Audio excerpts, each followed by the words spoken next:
Hello. देखिए, हम लोग ये जूनियर असिस्टेंट का जो पेपर हुआ था 2016 में, इसको हम लोग सॉल्व कर रहे हैं। इसमें 40 क्वेश्चन हिंदी से पूछे गए थे।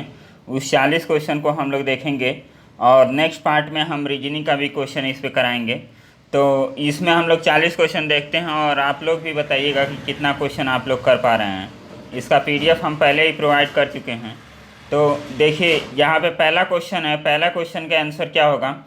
हिंदी भाषा की कितनी विख्यात बोलियां हैं?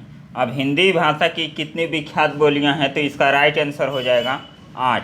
8 भाषा हैं हिंदी भाषा की विख्यात बोलियां।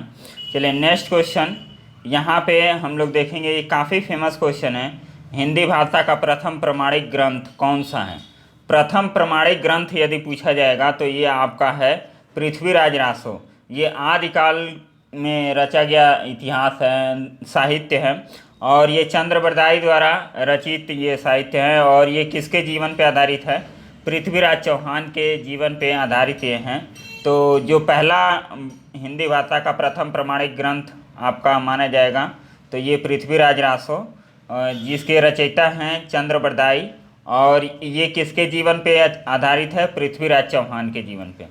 चलिए नेक्स्ट क्वेश्चन हम लोग देखेंगे। यहाँ पे ये क्या दिया है? निम्नलिखित में से कौन सा हिंदी साहित्य का काल विभाजन नहीं है?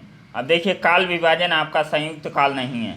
आधुनिक काल है, रीति काल है, भक्ति काल है, तो इसको हम लोग कहते हैं। लेकिन संयुक्त काल क्या है? संयुक्त काल साहित्य का काल विभाजन नहीं है। काफ़ी आसान क्वेश्चन है, इसको हम लोग पढ़ेंगे। तो यहाँ पे क्या दिया है? क्रियापरक व्याकरणीय कोटि चिन्हित कीजिए। क्रियापरक व्याकरणीय कोटि चिन्हित कीजिए। तो इसका आपका राइट आंसर हो जाएगा ए। कारक आपका होता है, कारक आपका राइट आंसर हो जाएगा। नेक्स्ट क्वेश्चन हम लोग देखेंगे। तो चूड़ी अच्छी थी में थी कौन सी क्रिया है?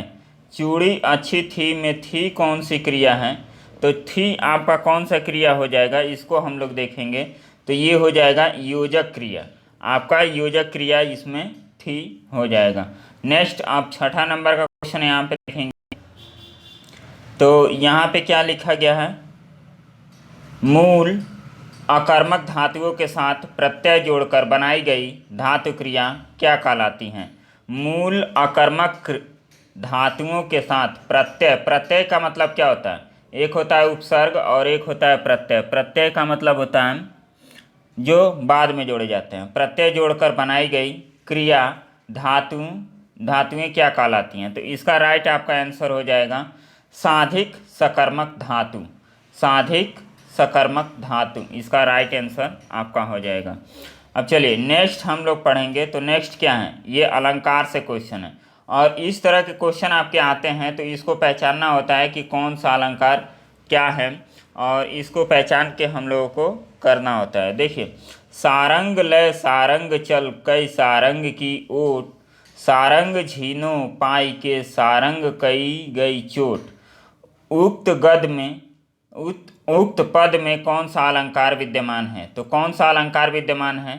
तो इसका हो जाएगा यमक अलंकार, आपका राइट आंसर हो जाएगा। तो इसमें यमक अलंकार होता है। इसमें जो सारंग शब्द यूज किया गया है, इसमें यमक में क्या होता है कि शब्द के अर्थ अलग अलग होते हैं। तो यहाँ पे यमक अलंकार हो जाएगा। श्लेष का मतलब होता है चिपका होना, और उत्प्रेक्षा में कंपैरिजन किया जाता है। जुगुप्सा, ये का स्थायी भाव किस रस से संबंधित है? तो ये विभत्स से है। विभत्स है जुगुप्सा। जुगुप्सा का स्थायी भाव क्या है? ये किसका स्थायी भाव है? विभत्स रस का स्थायी भाव है। नेक्स्ट क्वेश्चन देखेंगे। नेक्स्ट क्वेश्चन क्या है? 9वां नंबर। निम्नलिखित में से कौन सा छंद प्रकार नहीं है? कौन सा छंद प्रकार नहीं है? तो इसका राइट आंसर क्या हो जाएगा? इसका राइट आंसर हो जाएगा दृष्टांत। देखिए, छंद का जो प्रकार होता है चौपाई होता है, सोरठा होता है, दोहा होता है, लेकिन जो दृष्टांत होता है ये नहीं होता है। तो इसका राइट आंसर हो जाएगा ये, आपका राइट आंसर हो जाएगा। आगे हम लोग देखेंगे। तो यहाँ पे है दीर्घ संधि, गुण संधि, वृद्धि संधि, यण संधि व आयादि संधि। संधि के किस मूल भेद के अंतर्गत सन्निहित हैं। तो ये होता है स्वर संधि, ये सब स्वर संधि के भेद होते हैं। तो इसको हम लोग देखेंगे, स्वर संधि के प्रकार देखेंगे तो उसमें आपका आएगा दीर्घ संधि, गुण संधि, वृद्धि संधि, यड़ संधि, आयादि संधि। तो इसको हम लोग स्वर संधि के अंतर्गत देखते हैं। नेक्स्ट क्वेश्चन, अब यहाँ पे समास आपको बताना है कि समास चिन्हित कीजिए। पथभ्रष्ट, पथभ्रष्ट का मतलब होता है पथ से जो मार्ग से भटक जाए उसको हम लोग कहते हैं पथभ्रष्ट। तो इसमें कौन सा समास है? तो इसमें आपका समास हो जाएगा तत्पुरुष समास हो जाएगा। तो इसमें तत्पुरुष समास हो जाएगा। चलिए नेक्स्ट, अष्टाध्यायी। अष्टाध्यायी का मतलब, अष्ट का मतलब क्या होता है? 8, और संख्यावाचक होता है क्या? प्रथम पद यदि संख्या हो तो वो कौन सा समास होता है? द्विगु समास होता है। तो आपका अष्टाध्यायी क्या हो जाएगा? द्विगु समास। नेक्स्ट क्वेश्चन हम लोग पढ़ेंगे। तो नेक्स्ट क्वेश्चन क्या दिया है? सुमित्रानंद पंत को किस कृति पर ज्ञानपीठ पुरस्कार मिला? तो किस कृति पर ज्ञानपीठ पुरस्कार मिला? तो ये चिदम्बरा है।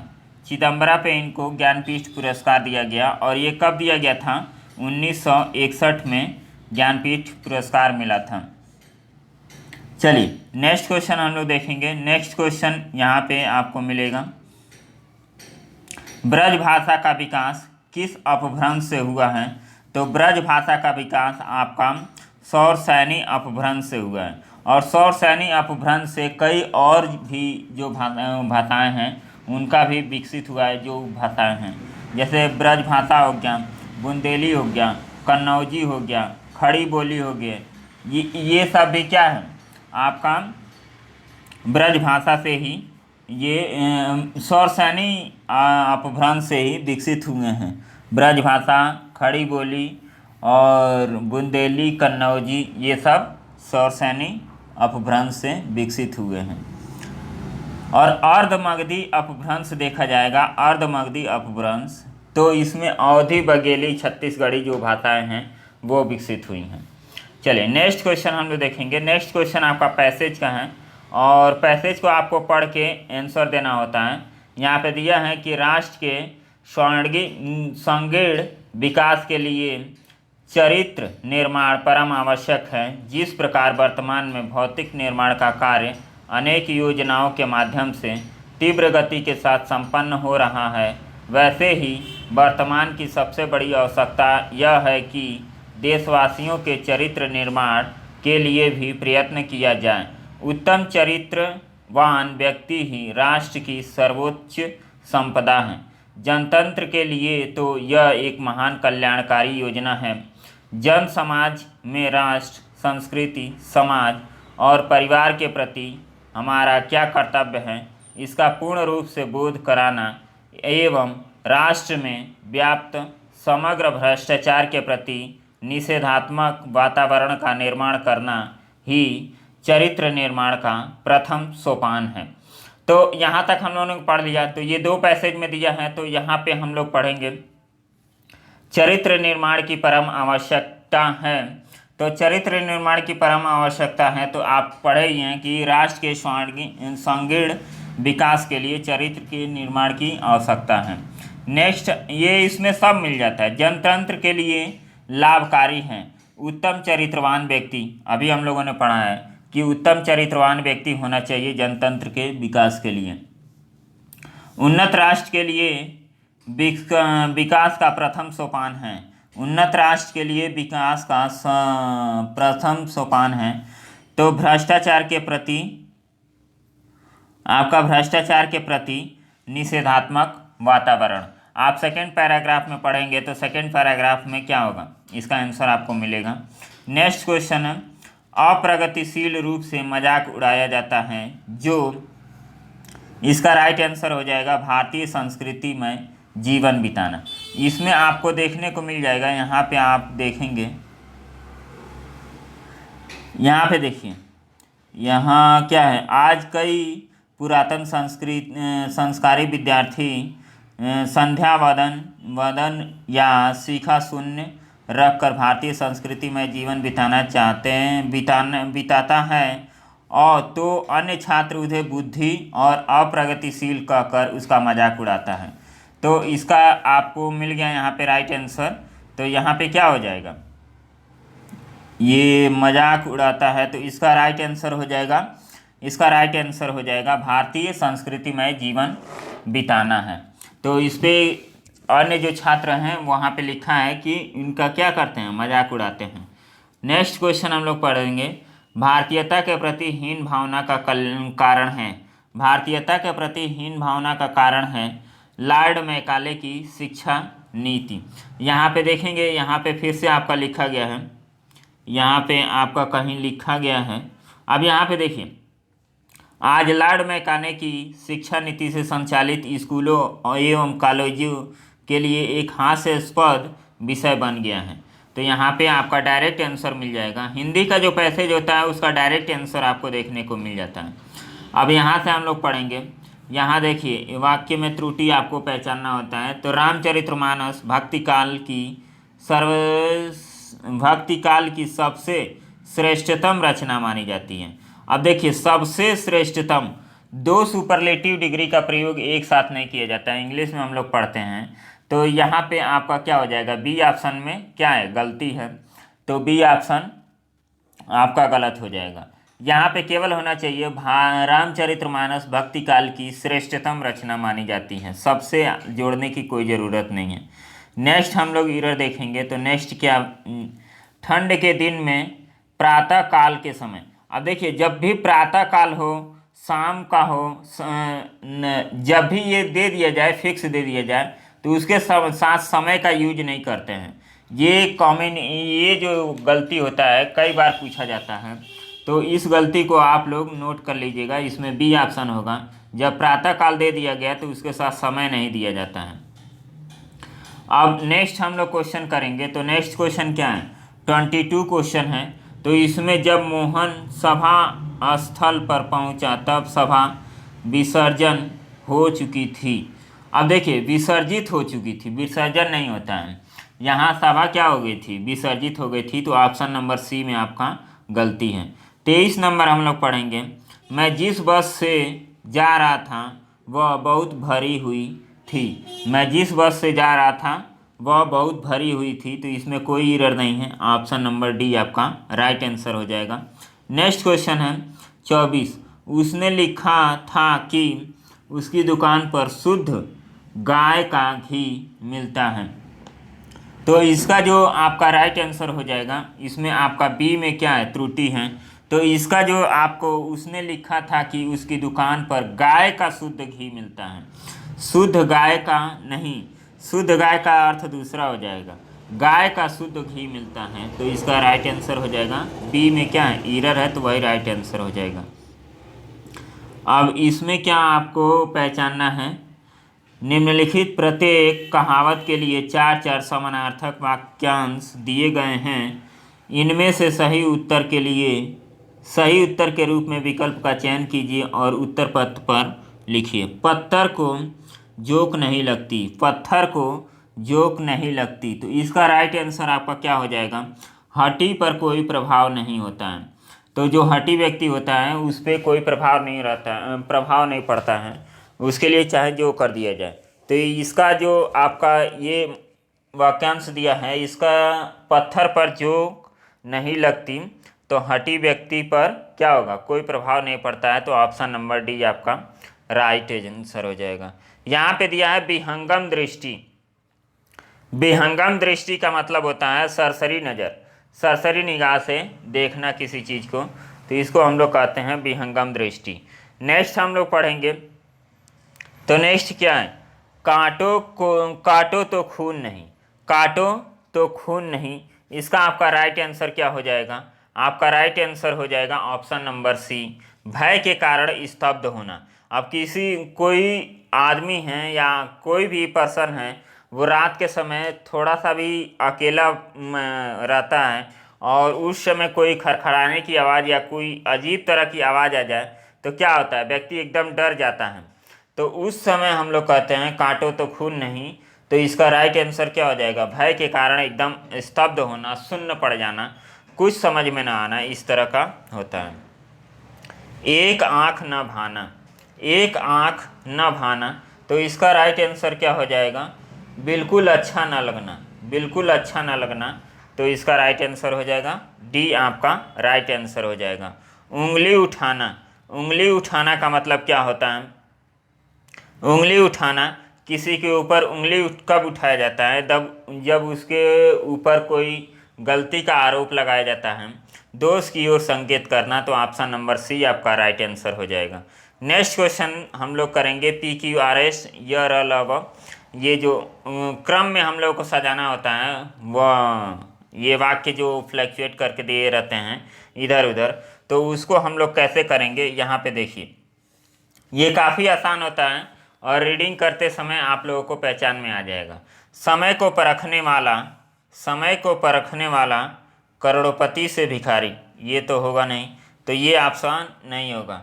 समय को परखने वाला रंक से धनाढ्य, रंक से धनाढ्य और समय की उपेक्षा करने वाला, समय की उपेक्षा करने वाला करोड़पति से भिखारी हो जाता है। तो पहले र आएगा, र के बाद धनाढ्य और समय की उपेक्षा, य, र के बाद य, तो ऑप्शन नंबर आपका सी राइट आंसर हो जाएगा। नेक्स्ट क्वेश्चन हम लोग देखेंगे।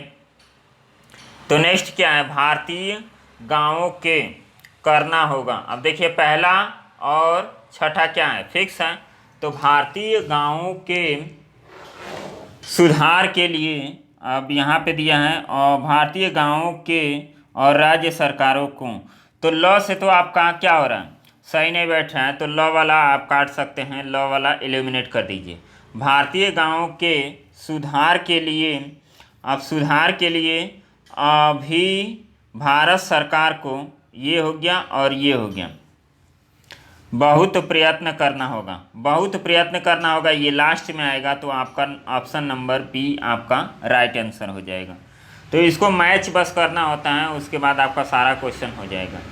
समाचार पत्रों में प्रकाशित विज्ञापनों आवश्यक तथा उत्तमोत्तम पदार्थों से द्वारा लोग उपयोगी परिचित होते हैं। तो यहाँ पे आपका कैसे मैच करेगा? यहाँ पे हो गया समाचार पत्रों से, और समाचार पत्रों के बाद आपका क्या आएगा? उसके बाद प्रकाशित, समाचार पत्रों में प्रकाशित विज्ञापनों द्वारा लोग उपयोगी। अब देखिए, समाचार पत्र में क्या होता है?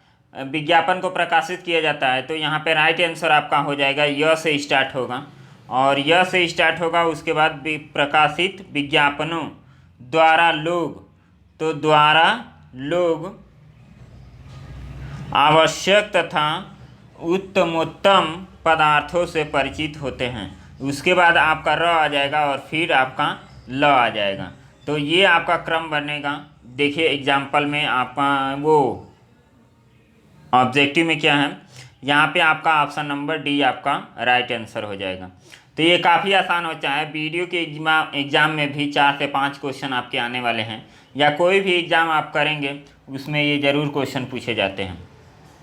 तो चलिए नेक्स्ट क्वेश्चन करते हैं। प्राचीन काल में बड़ा कठिन था। प्राचीन काल में अनेक पुस्तकें उपलब्ध कराना, जिससे एक व्यक्ति पुस्तकें हस्तलिखित होती थी के लिए विविध विषयों पर। अब यहाँ पे आपका क्रम क्या बैठ रहा है, इसको हमें देखना है। तो प्राचीन काल में अनेक पुस्तकें उपलब्ध कराना, जिससे एक व्यक्ति के लिए विविध विषयों पर बड़ा कठिन था। तो प्राचीन काल में पुस्तकें हस्तलिखित थी, मतलब प्राचीन काल की जो पुस्तकें थी हस्तलिखित थी। तो यहाँ पे ल आपका प्राचीन काल में अनेक पुस्तकें उपलब्ध कराना, तो ये क्या होगा आपका, इसमें कौन सा बनेगा? चलिए इसको आप लोग कमेंट करके बताइएगा, इसका राइट आंसर क्या होगा। इसको आप लोग कमेंट करके बताना कि इसका राइट आंसर क्या होगा। चलिए नेक्स्ट हम लोग पढ़ेंगे, भारत जैसे देशों के लिए कुटीर उद्योग अधिक जनसंख्या वाले अत्यंत उपयोगी सिद्ध हो सकता है। तो इसका राइट आंसर आपका क्या हो जाएगा, यहाँ पे देखिए, भारत जैसे अधिक जनसंख्या वाले, भारत जैसे अधिक जनसंख्या वाले, तो ये दो ऑप्शन कट गए। भारत जैसे अधिक जनसंख्या वाले देशों के लिए, तो ल के बाद आपका आ गया य, तो ऑप्शन नंबर ए आपका राइट आंसर हो जाएगा। भारत जैसे अधिक जनसंख्या वाले देशों के लिए कुटीर उद्योग अत्यंत उपयोगी सिद्ध हो सकता है, तो ए ऑप्शन आपका राइट आंसर हो जाएगा। नेक्स्ट क्वेश्चन हम लोग करेंगे, हिंदी आकृति की दृष्टि से निम्नलिखित में से किस प्रकार की भाषा है। हिंदी आकृति की दृष्टि से निम्नलिखित में से किस प्रकार की भाषा है, तो इसका आपका राइट आंसर क्या हो जाएगा, श्लिष्ट योगात्मक भाषा। आपका राइट आंसर क्या हो जाएगा, सी आपका हो जाएगा राइट आंसर। नेक्स्ट क्वेश्चन को हम लोग पढ़ेंगे, तो नेक्स्ट क्वेश्चन में क्या दिया है, भाषा विज्ञान की दृष्टि से उ किस प्रकार का स्वर है। अब देखिए, भाषा विज्ञान की दृष्टि से बड़ा उ किस प्रकार का स्वर है, तो ये क्या हो जाएगा आपका पश्च समृत आपका हो जाएगा इसका राइट आंसर। ये आप लोग समृत के बारे में पढ़े होंगे, समृत और विवृत, ये इससे भी क्वेश्चन आपके कभी कभी बनते हैं, तो इसको आप लोग देख लीजिएगा कि समृत और विवृत क्या होता है। तो इसका राइट आंसर हो जाएगा जो बड़ा उ है पश्च समृत, इसका राइट आंसर हो जाएगा। नेक्स्ट क्वेश्चन हम लोग देखेंगे, छत्तीसगढ़ किस भाषा की बोली है, तो ये पूर्वी हिंदी की बोली है छत्तीसगढ़। तो ये काफ़ी आसान क्वेश्चन है, छत्तीसगढ़ जो है पूर्वी हिंदी की बोली है, और इसमें बघेली भी आता है आपका, ये सब आता है। और जो पश्चिमी हिंदी होता है उसमें आपका खड़ी बोली, कन्नौजी, बुंदेली, ये सब आता है। फिर देखिए आपका और ये जो हिंदी की भाषा होती हैं ये अर्ध मगधी से होती हैं।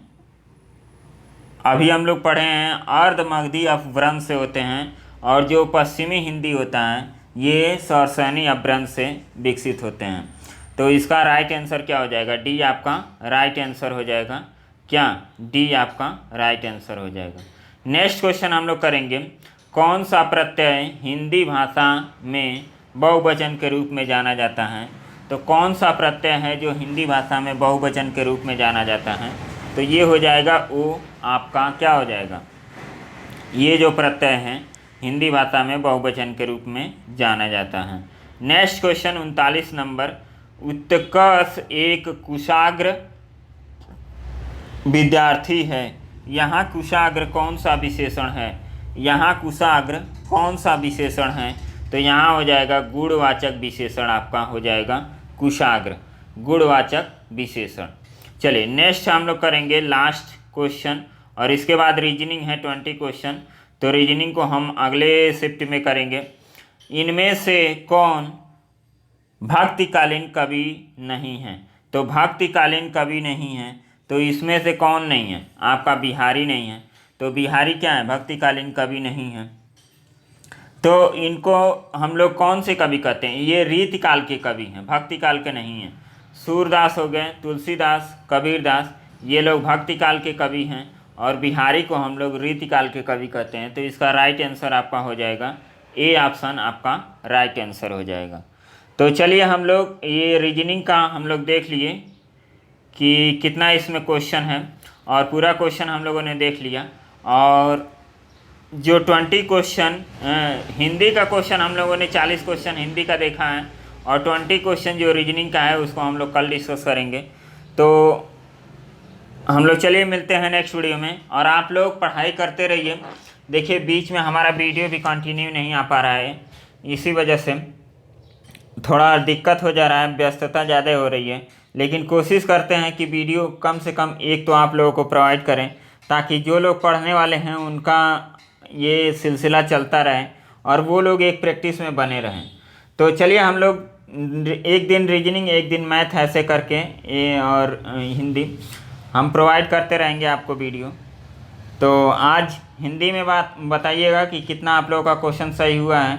40 में से यदि 35 से ऊपर आप लोग जा रहे हैं तो काफ़ी अच्छा आप लोगों का परफॉर्मेंस है, नहीं तो आप लोगों को और पढ़ने की ज़रूरत है। चलिए मिलते हैं नेक्स्ट वीडियो में, बाय।